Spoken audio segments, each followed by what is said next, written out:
Saint Francis of Assisi, a Biography, by Johannes Jorgensen, translated by Thomas O'Conor Sloane. Author's Preface. The fruit of several years of study is here submitted to the circle of Northern readers. More than once it has seemed that this book would never be finished. Modern Franciscan research has developed to so widespread and erratic a science that those who once get into it are in danger of never getting out of it again. Even Paul Sabatier told me, in a conversation I had with him in Rome in 1903, that he found it difficult to preserve a comprehensive viewpoint. Now, however, when I have succeeded in completing my book, it has become possible for me to pay my tribute of thanks on all sides. First of all, I thank my wife, who in her time zealously advised me, and by personal sacrifice contributed to the carrying out of my plan of a trip devoted to Franciscan studies.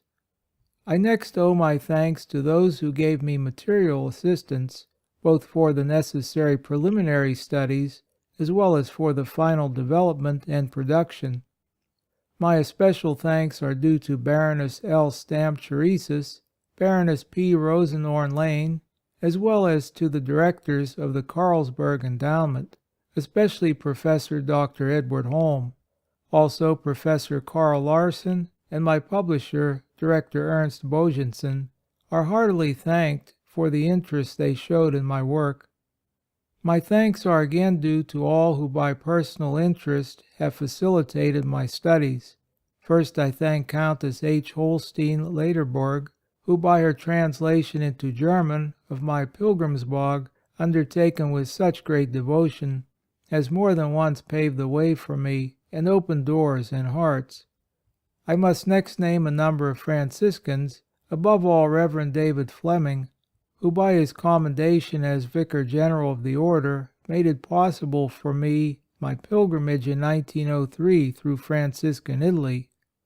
Next, the historian of the Franciscan Order, Rev. Leonard Lemons, and the guardian and fathers in the different convents which I visited on the above-named journey, especially Rev. Pacifico in Greccio, Rev. Giovanni da Greccio in Fonte Colombo, Rev. Teodoro da Carpineto in the convent of La Foresta, Rev. Vincenzo Stefano Jacobi in Cortona, Rev. Saturnino da Caprese, and Rev. Samuel Sharon de Guersac at La Verna. I give hearty thanks again to Rev. Don Severino, pastor in Poggio Bostone, and to the learned engineer Albert Provarioni of the same place, to the Capuchins in Celle, and to the Redemptorists in Cortona, under whose hospitable roof I found refuge in the days I passed in the city of St. Margaret. With special recognition, I give my thanks to the brothers Matucci, who gave me a home in Poggio Bostone and helped me in my work. I only wish that I could extend this list enough to include even a part of all who showed me friendship and hospitality in my wanderings. For those who know Italian people, this seems very natural. But the present book might never have been completed if I had not found a place of refuge in the Franciscan convent at Frauenburg, where next door to my room I had a rich library of Franciscan literature from the earliest to the most recent time. The second half, third and fourth books, with the conclusion of the appendix, were written there. Should my work seem to have any worth, a due portion of the honor for its existence is due to Rev. Maximilian Brandes, provincial of the Franciscan province of Thuringia, to which Frauenburg belongs, to Rev. Pacificus Wehner, now in Gorheim by Sigmaringen, as well as to the guardian of Frauenburg, Rev. Saturnine Guerre, who with such great hospitality and affection regarded me for 6 weeks as a member of his great convent family. I also thank the willing and friendly Fathers who tried to help in every way, and especially must I thank my tireless and devoted friend, Rev. Michael Beale, by whose ever-ready assistance so many stones were removed from my road. I shall never forget the summer evenings in the convent gardens of Frauenburg, when we walked up and down the long walk as the sun, large and red, sank behind the trees, and I told him of my day's work, and sought Pater Michael's practical opinion, sometimes on one, sometimes on another difficult point. And thus I take leave of this work which has so long been the center of my labor and research. To write about Saint Francis of Assisi should have been his own affair, for what does he himself say in the Speculum Perfectionis?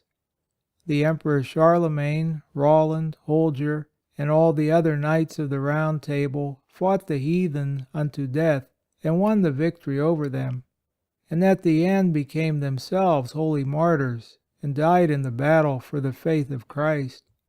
But now there are many who, by simply telling of their actions, hope to win honor and fame from mankind.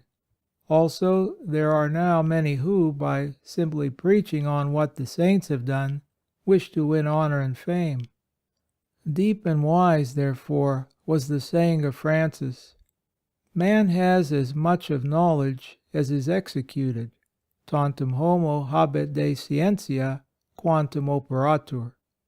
The ultimate measure of wisdom is to serve and to properly conduct one's life. Worth is only attained by putting into practice. Therefore, there is a practical and moral design behind all the literary diligence of the old authors of legends. Thus also a modern biographer of St. Francis, who would really be inspired by the spirit of St. Francis of Assisi, like the old convent brother writers, must utter the words, "Fox secundum exemplar." Learn from Francis that ideals ought to be put into practice. Johannes Jorgensen, Frauenburg, Feast of St. Clara of Assisi, 1906. End of the author's preface.